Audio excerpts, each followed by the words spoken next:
Hello and Jai Hind student.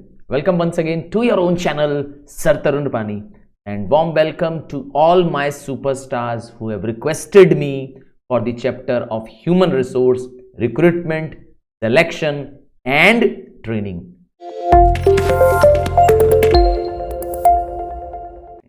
सबसे पहले आपका सिलेबस, अगर आप अपना लेटेस्ट सिलेबस देखेंगे तो आपको पता चलेगा रिक्रूटमेंट में आपको सिर्फ इस चैप्टर में आपको रिक्रूटमेंट, उसका मीनिंग, सोर्सेज ऑफ रिक्रूटमेंट, जो सोर्स दो हैं, इंटरनल सोर्स और एक्सटर्नल सोर्स, इनके बारे में पूरा डिटेल, इनके पॉइंट्स सारे, उनका एडवांटेजेस और इनका डिसएडवांटेज। तो ये तो हो गया आपका रिक्रूटमेंट, मतलब एक तरह से रिक्रूटमेंट आपको पूरा ही पढ़ना है। दूसरा टॉपिक जो आपको इस चैप्टर में से है वो है सिलेक्शन।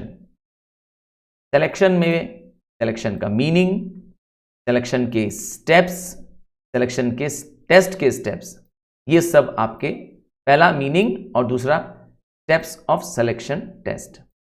तो इसका मतलब ट्रेनिंग नहीं, ट्रेनिंग आपके सिलेबस से पार्ट रिमूव कर दिया गया है। तो चलिए जाने सबसे पहले ह्यूमन रिसोर्स क्या है और फिर आप जानेंगे।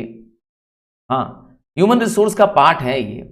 जैसे आपके इक्विपमेंट्स, लैंड, बिल्डिंग, आपके ये जो रिसोर्सेज हैं फिजिकल और आपके जो फाइनेंशियल रिसोर्सेज हैं, उसी तरह से इंसान, ऑर्गेनाइजेशन में जो आपके स्टाफ हैं जो आपने अक्वायर किए, वो आपके ह्यूमन रिसोर्स हैं। जो उनके अंदर एप्टीट्यूड, उनके अंदर पोटेंशियल, उनके अंदर जो क्वालिटी है, वो आपका ह्यूमन रिसोर्स है। तो आप कैसे एक्वायर करते हैं, आइए इसी पे ये चैप्टर है। सबसे पहले रिक्रूटमेंट एक पॉजिटिव प्रोसेस है।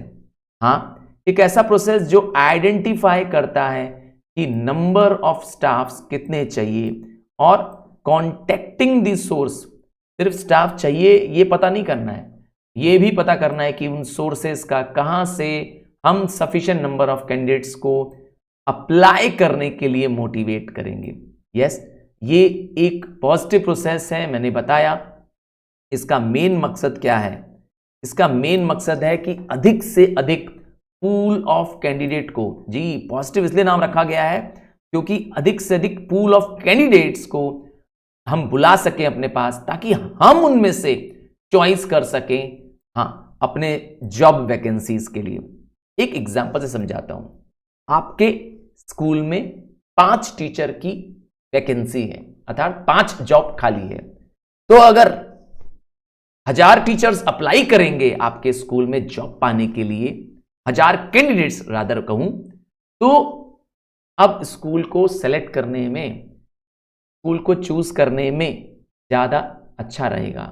तो रिक्रूटमेंट सिर्फ क्या कर रहा है, बस लोगों को इनवाइट करना। रिक्रूटमेंट पहला स्टेप है ह्यूमन रिसोर्स में। जी, इसमें आपको सिलेक्शन से पहले, प्रीसीड मतलब होता है बिफोर, और याद रखिएगा जब तक आपका रिक्रूटमेंट अच्छा नहीं होगा, जब तक आप लोगों को परसुएड नहीं कर पाएंगे जॉब के वैकेंट पोजीशन के लिए अप्लाई करने के लिए, तब तक आपको सही कैंडिडेट सेलेक्ट भी नहीं कर पाएंगे। तो recruitment is first step before selection. आइए रिक्रूटमेंट के बारे में जानते हैं कि रिक्रूटमेंट के क्या क्या सोर्सेज हैं। अगर डायग्राम से, अगर इस चार्ट से समझने की कोशिश करेंगे तो 2 ब्रॉड हेडिंग्स में रिक्रूटमेंट को डिवाइड किया गया है। पहला इंटरनल, जैसा नाम लिखा है, ये याद रखिएगा, रिक्रूटमेंट मतलब नौकरी देना नहीं है।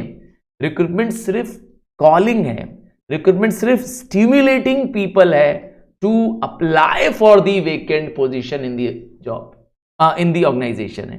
तो इंटरनल मतलब जब हम क्या करेंगे, अपने ही ऑर्गेनाइजेशन से, विद इन दी ऑर्गेनाइजेशन जिसमें हम हैं, उसी में से ही क्या करेंगे, लोगों को रिक्रूट कर लेंगे, लोगों को अप्लाई करने के लिए कहेंगे। और दूसरा हो सकता है एक्सटर्नल, इसका मतलब ऑर्गेनाइजेशन के बाहर से भी हम लोगों को यस बुला सकते हैं। आइए अब इन दोनों के बारे में डिटेल में जानते हैं, क्योंकि यही बहुत इंपॉर्टेंट टॉपिक है। सबसे पहला इंटरनल, जी internal source of recruitment. Screen मेरे पास जो है इसी में मैं मार्क करते जा रहा हूं और आपसे रिक्वेस्ट करूंगा कंसेप्ट को समझते जाइए और हो सके तो इसी का ही नोट्स बना लीजिए, that is more than enough. I promise you, इतना कर लिया आपने तो आपके लिए काफी है। तो when job vacancies are filled up, जी जो ऑर्गेनाइजेशन में जो जॉब वैकेंसीज हैं वो उनको फिल करने के लिए from people already working in the organisation, इसीलिए नाम ही है इंटरनल, क्योंकि विद इन द ऑर्गेनाइजेशन है, ठीक है ना, कहीं आप बाहर से नहीं ला रहे हो। इंटरनल मतलब क्या होता है, इन हाउस। तो इनमें दो सोर्सेज बताए गए हैं इंटरनल के, इंटरनल रिक्रूटमेंट का। पहला सोर्स है प्रमोशन करना। प्रमोशन मतलब होता है जब आप अपने ही ऑर्गेनाइजेशन में हायर लेवल्स पर क्या करेंगे, अपने ही स्टाफ को प्रमोट कर देंगे। प्रमोशन तो आप सुना ही होगा। अगर मेरे एग्जांपल में समझना चाहते हैं तो पे, पोजीशन, रैंक, अथॉरिटी, रैंक भी, अथॉरिटी एंड रिस्पॉन्सिबिलिटी। जब ये पांचों जी, अथॉरिटी एंड रिस्पॉन्सिबिलिटी किसी की अगर इंक्रीज कर दी जाए तो कहेंगे उसका प्रमोशन हो गया। मैंने 5 टर्म्स का इस्तेमाल किया है, पे, position, rank, authority and responsibility. जब किसी पर्सन की ये पांचों चीज इंक्रीज कर देंगे तो कहेंगे कि उसका हमने प्रमोशन कर दिया है। क्योंकि जैसे ही आपको पे ज्यादा देंगे, तो क्यों ज्यादा देंगे भाई आपको पे, आपकी क्योंकि पोजीशन बढ़ाई गई है, आपका रैंक ज्यादा है, आपके पास पावर मतलब अथॉरिटी ज्यादा है, और आपके ऊपर अब जवाब देना भी आपके लिए अब ज्यादा है, रिस्पॉन्सिबिलिटी भी ज्यादा है। तो बस एग्जाम्पल के रूप में लिखते हैं कि अगर एक क्लर्क है जी, जैसे आपके ऑर्गेनाइजेशन में क्लर्क है, उसको अकाउंटेंट बना दिया जाए, उसको हेड क्लर्क बना दिया जाए। तो क्लर्क तो जूनियर था, आपने उसका पोस्ट क्या कर दिया है, इंक्रीज कर दिया है। तो this gives you definitely promotion, ठीक है। तो प्रमोशन में उसकी पोजीशन, उसकी पोस्ट हाई हो जाएगी, ठीक है। नतीजा सैलरी भी हाई, रैंक भी हाई। ट्रांसफर में क्या होता है, ट्रांसफर भी इंटरनल सोर्स है। ट्रांसफर में हम शिफ्ट कर देते हैं एक एम्प्लॉय को, हो सकता है एक फैक्ट्री से दूसरी फैक्ट्री, या अपनी ही एक ब्रांच या ऑफिस से दूसरी ब्रांच में। एग्जांपल दूं, अगर कोई वाराणसी में स्टेट बैंक में मैनेजर है, वाराणसी में स्टेट बैंक में मैनेजर है, उसको लखनऊ में मैनेजर बना दिया जाए तो मैनेजर तो मैनेजर ही है, तो आपका ट्रांसफर हुआ। ट्रांसफर में आपको क्या करना होता है, फिल वैकेंसी करनी होती है उसी दूसरी फैक्ट्री में, वन फैक्ट्री से दूसरी फैक्ट्री में, एक ब्रांच से दूसरे ब्रांच में, या एक ऑफिस से दूसरे ऑफिस में, सेम ऑर्गेनाइजेशन में, बाहर नहीं भेजेंगे आपको, ठीक है। अब मैंने एग्जांपल दे दिया जी, मैनेजर है, बट मैंने कहा था एग्जांपल देके कहा manager in Varanasi is posted to, मैं लिख दे रहा हूं, manager in VNS Varanasi shifted to LKW, Lucknow भाई, शॉर्ट फॉर्म। तो हो गया ना ट्रांसफर। अब ट्रांसफर में क्या होगा, ना तो पे बढ़ेगी जी, ट्रांसफर में पे, पोजीशन, रैंक, अथॉरिटी, रिस्पॉन्सिबिलिटी नहीं बढ़ेगी। सिर्फ क्या होगा, आपकी जॉब पोजीशन चेंज कर देंगे, आपको जगह चेंज कर देंगे, ठीक है। आइए एडवांटेजेस समझते हैं, इसके क्या फायदे हैं फर्म के इंटरनल तरीके से अपने ही लोगों को क्या करना, रिक्रूट करने का। सबसे बड़ा फायदा यह है कि इट मोटिवेट्स, यस, अगर आपकी ऑर्गेनाइजेशन में प्रमोशन होना होगा तो लोग मोटिवेट हो जाएंगे, एम्प्लॉइज अपने हाई एनर्जी के साथ काम करेंगे, उनका मोरल बूस्ट हो जाएगा, क्योंकि उनको मालूम है कि आपके यहां पे प्रमोशन होगा, वो उनकी पे पोजीशन बढ़ेगी।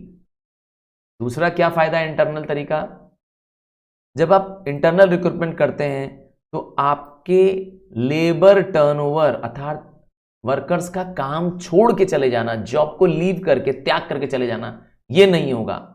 और क्या होगा, जॉब में एब्सेंटिज्म भी नहीं होगा, क्योंकि कोई भी व्यक्ति ये नहीं चाहता है कि मैं अपनी ऑर्गेनाइजेशन जहां में मैं फिट हूं, जहां पे मैं सेट हूं, जहां पे मेरी चांस ऑफ ग्रोथ दिख रही है मुझे, जहां मैं आगे बढ़ सकता हूं उसको क्यों छोड़ के जाएंगे?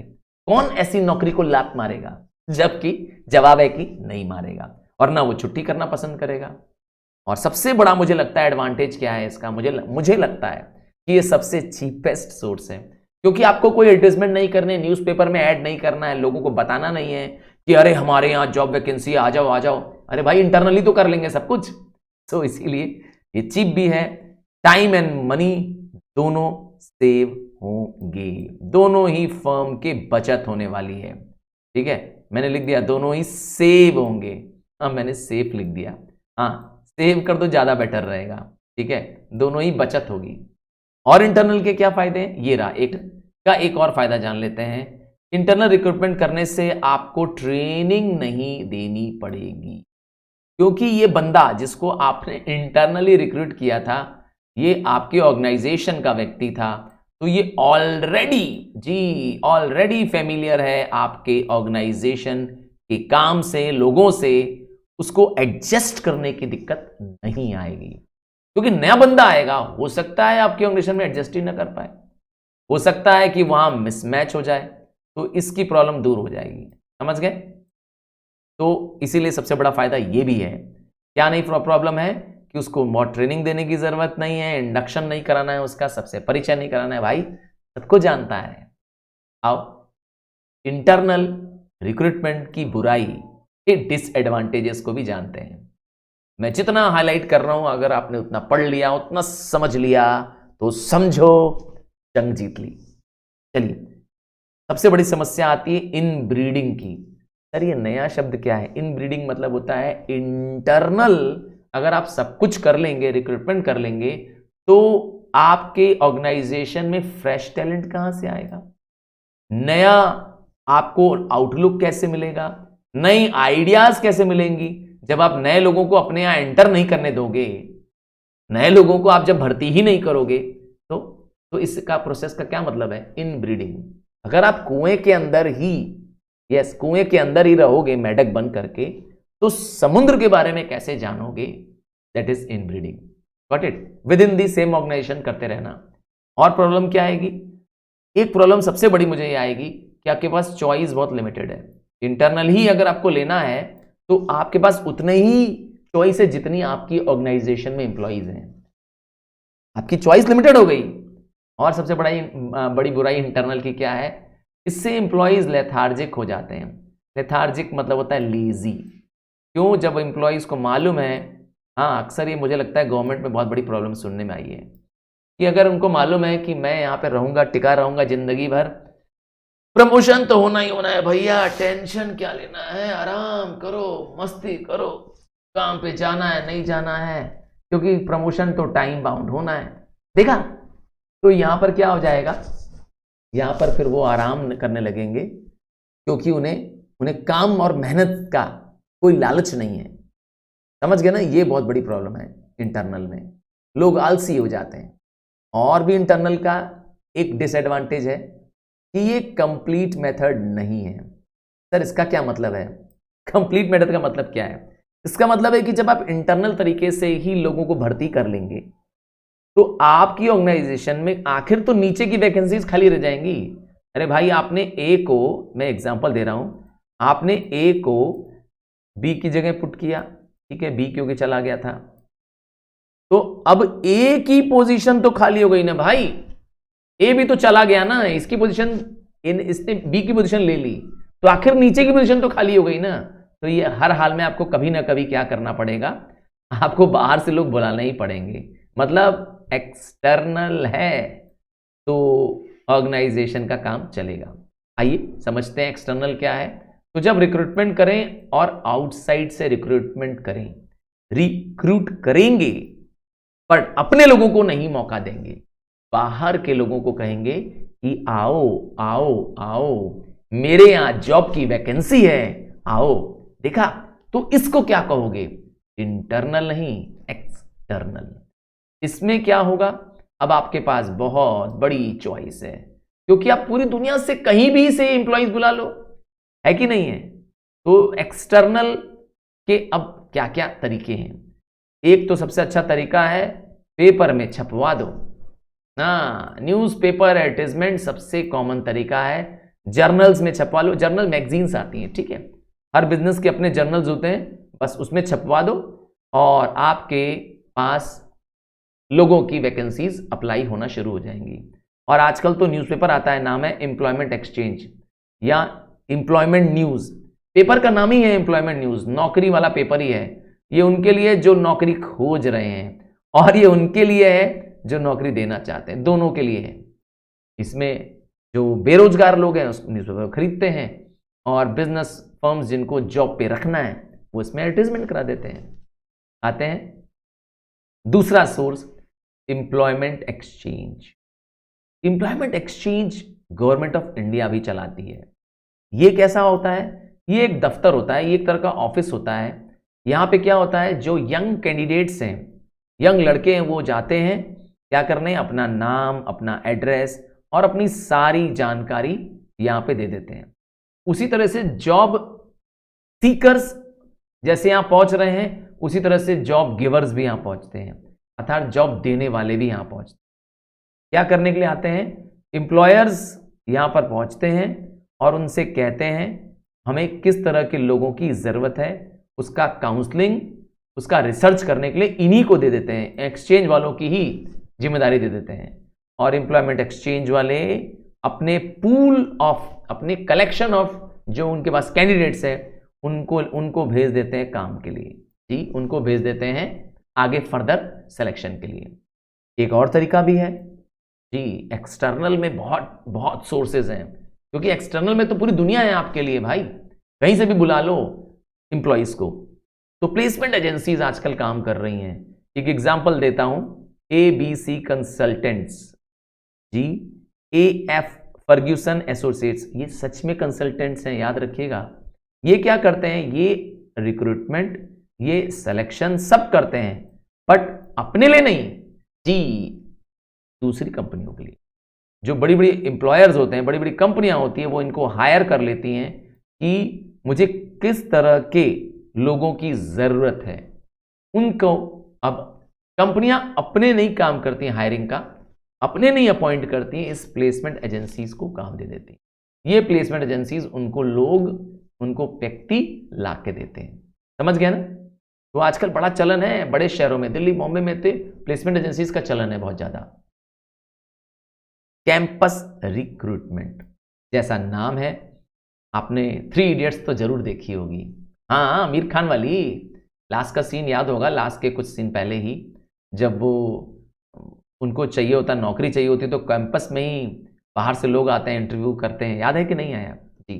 तो बस इसमें ज़्यादातर स्टूडेंट्स जो IIMs IITs के होते हैं, इनको कैंपस में ही ऑर्गेनाइजेशंस आती हैं और वहीं पर क्या करती हैं, नौकरी दे देती हैं। अभी इनका फाइनल ईयर नहीं खत्म होता है ना?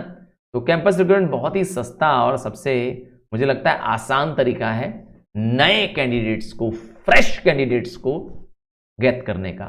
क्योंकि ये जो फ्रेश लोग होते हैं, जो अभी वेल एजुकेटेड हैं, अभी आपके पास फ्रेश आइडिया के साथ आ रहे हैं, इनके लिए आपको एडवर्टाइजमेंट करने की, कोई प्रचार प्रसार करने की जरूरत नहीं है।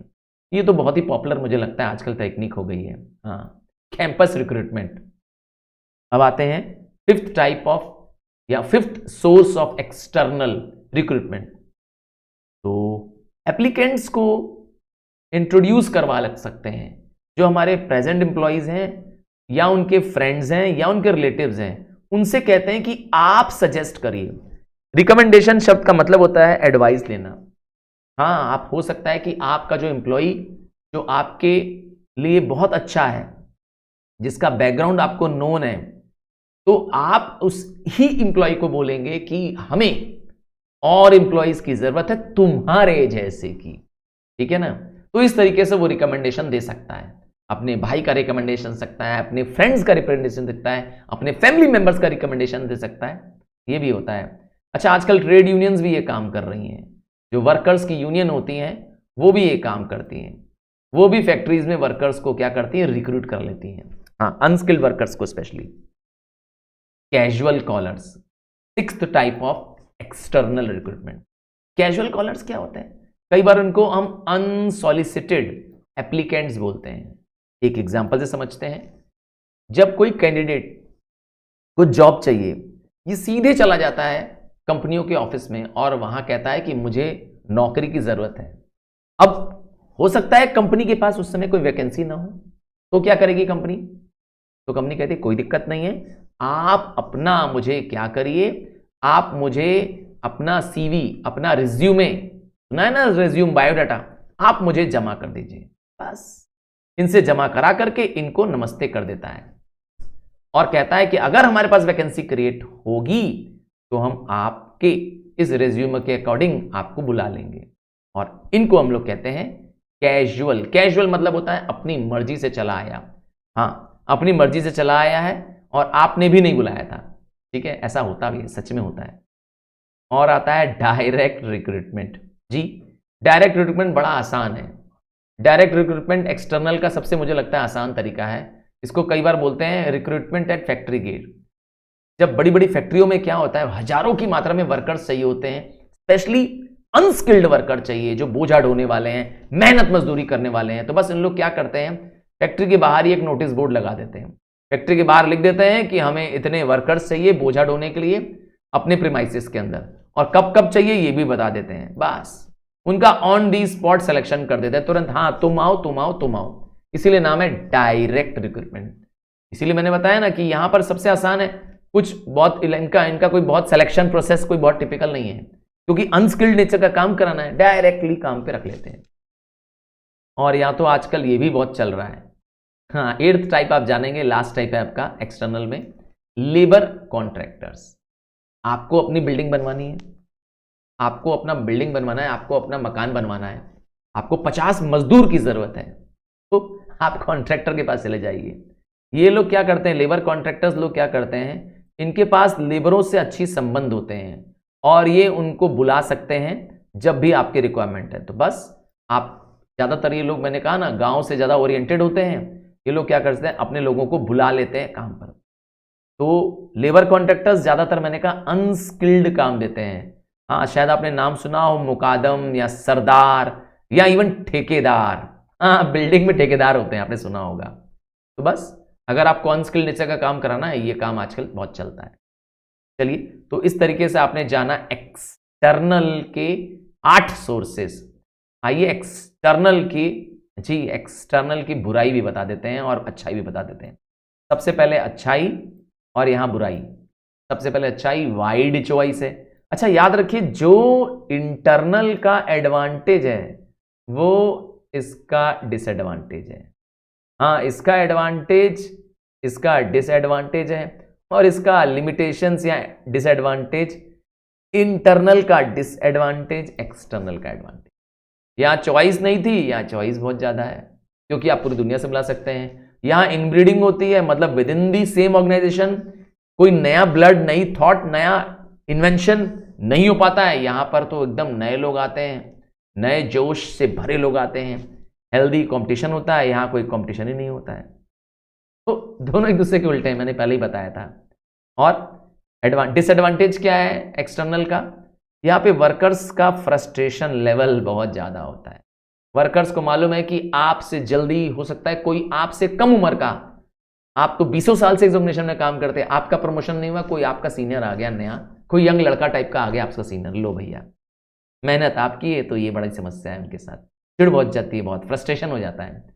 टाइम कंज्यूमिंग है, समय बहुत लगता है इसमें, क्योंकि रिक्रूटमेंट करने से पहले पेपर में ऐड करो या जो भी प्रोसेस करो, बहुत टाइम कंज्यूमिंग है इसमें, क्योंकि नया व्यक्ति आएगा, सीखेगा, समझेगा, तो इट विल टाइम, और पैसा भी उसी हिसाब से खर्चा होगा। ये दोनों यहाँ बचते थे, यहाँ इकोनॉमिकल था, सस्ता पड़ता था और टाइम भी नहीं लगता था, क्योंकि उनको सिखाना, पढ़ाना, लोगों से मीट कराना, डिस्कस करना, यस।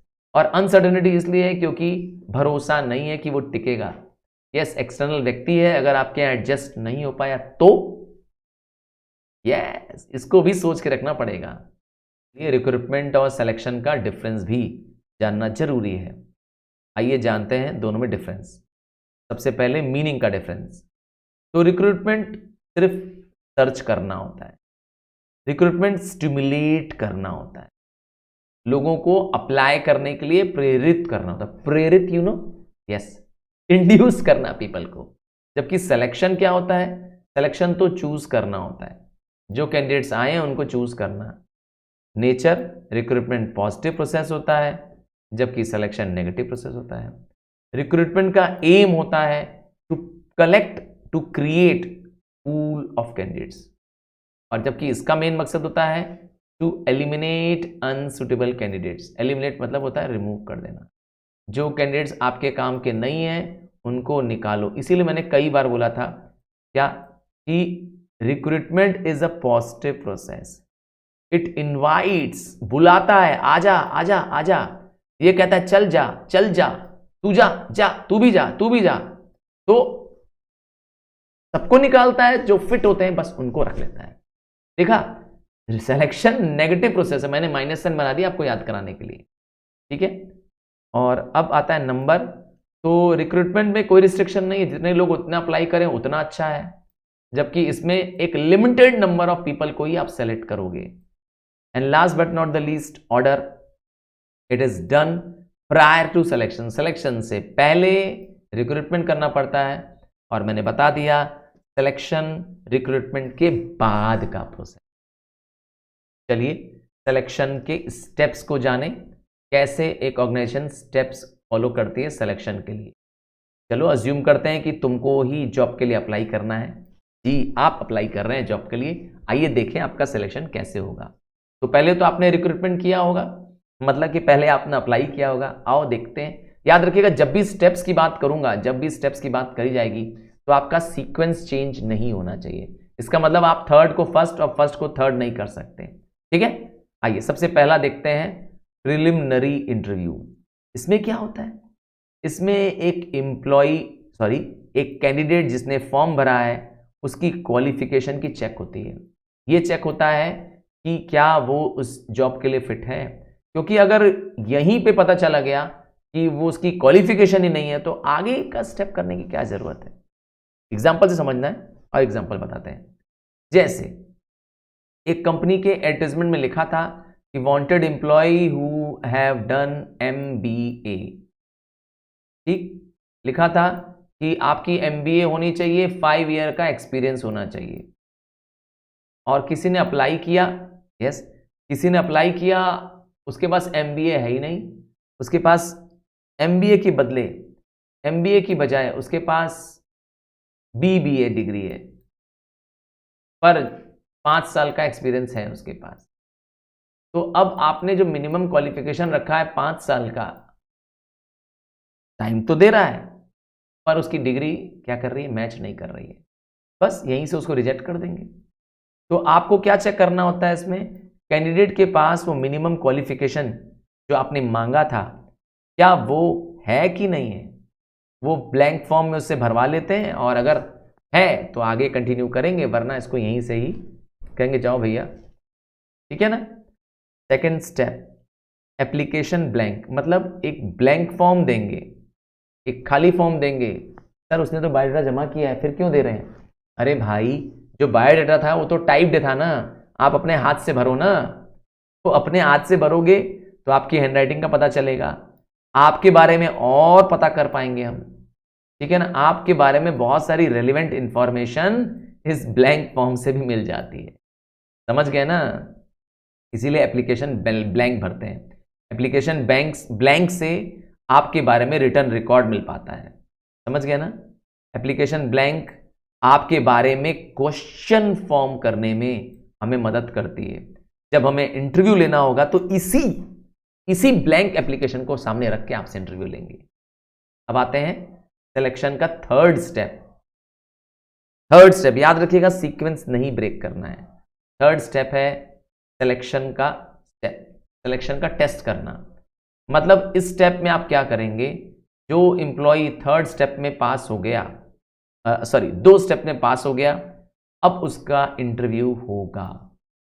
इंटरव्यू में क्या होगा, उससे क्वेश्चन पूछे जाएंगे, उसके वर्क बिहेवियर के बारे में जानकारी पता करेंगे। उस टेस्ट का मेन मकसद है ये चेक करना कि क्या वो कैंडिडेट जॉब के लिए सुटेबल है कि नहीं है।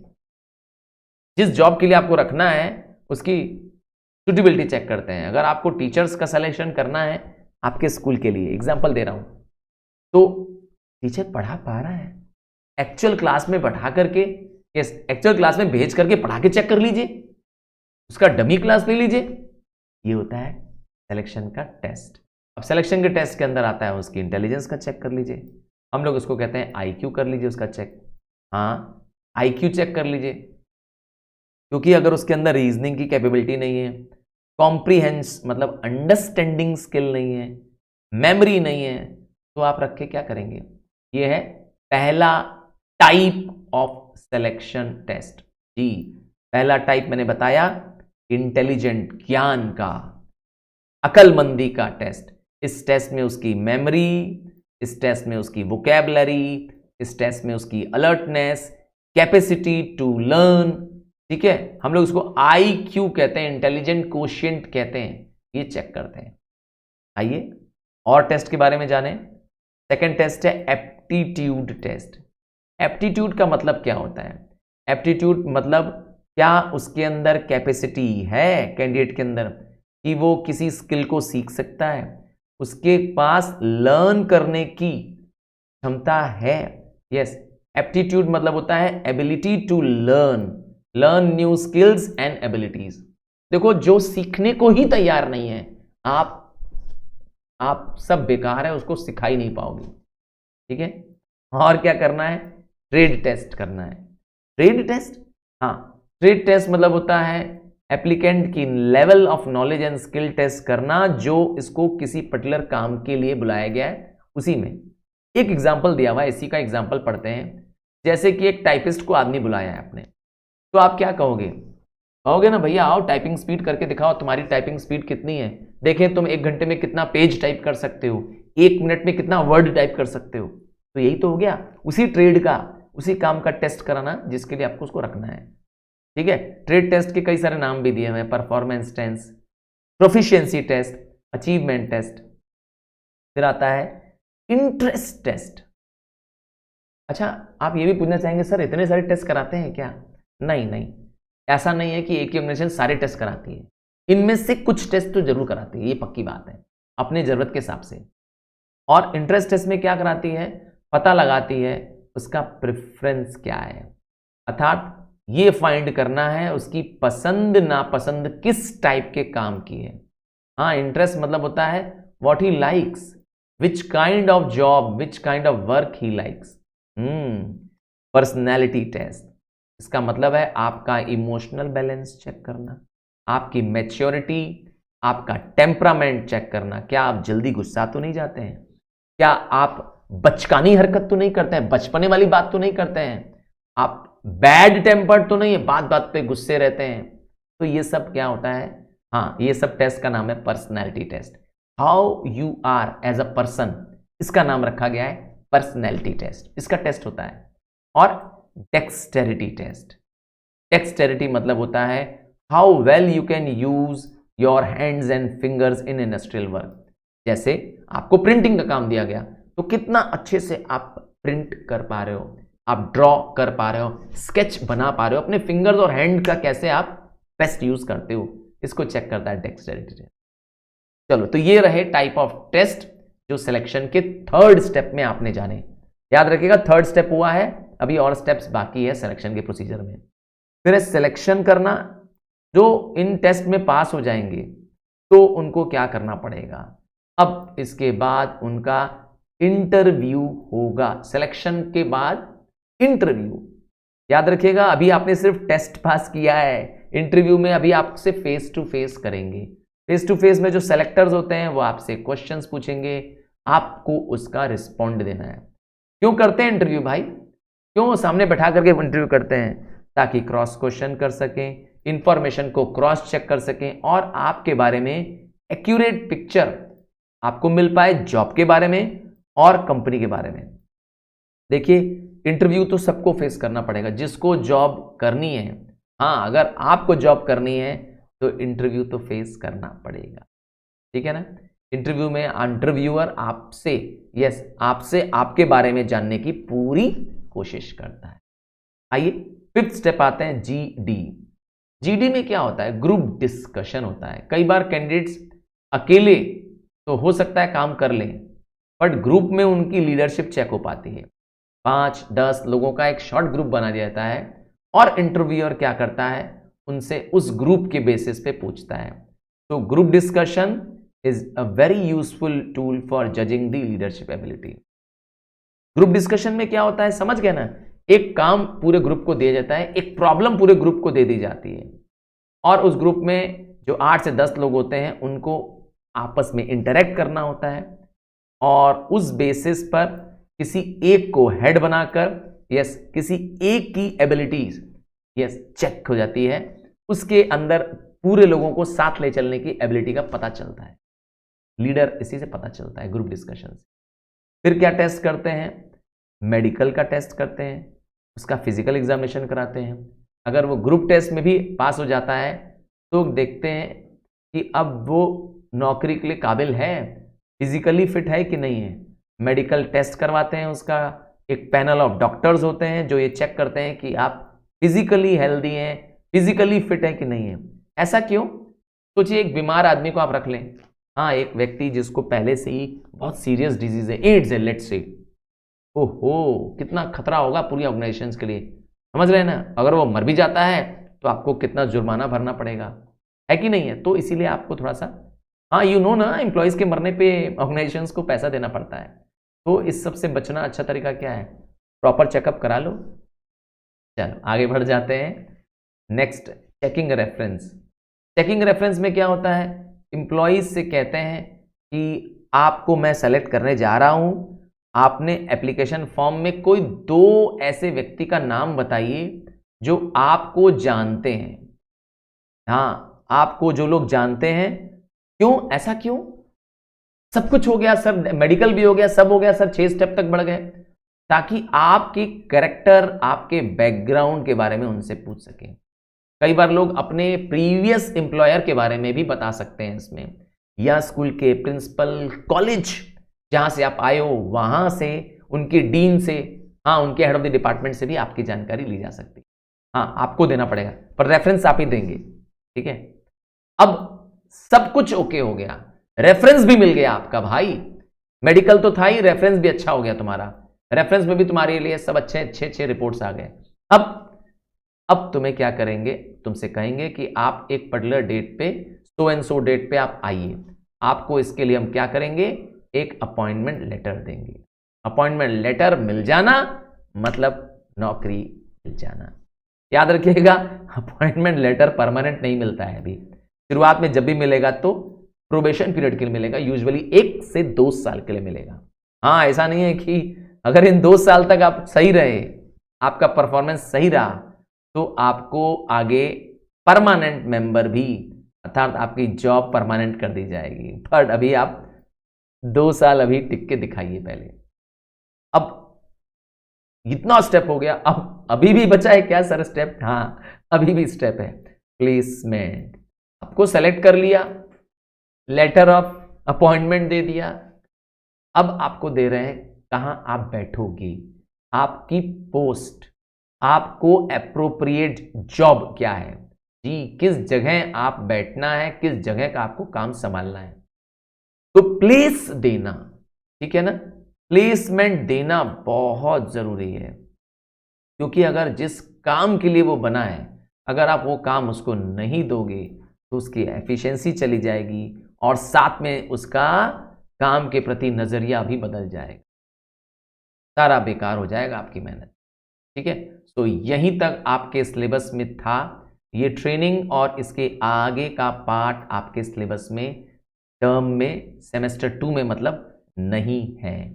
तो इस तरीके से हम लोग ओवर करते हैं आज का पार्ट, और आपसे इतना ही रिक्वेस्ट करूंगा कि मैं आपके सारे लेसन वीडियोस बनाऊंगा और आपको मेक श्योर करूंगा that you get the content in the crisp form. जी उतना ही अंडरलाइन कर रहा हूं जितना आपको समझ में आ रहा है, जितना आपके लिए लेसन क्लियर है। And thank you and God bless you, but please don't forget to share the videos, because commercial studies is one video which I am making specially for my superstars.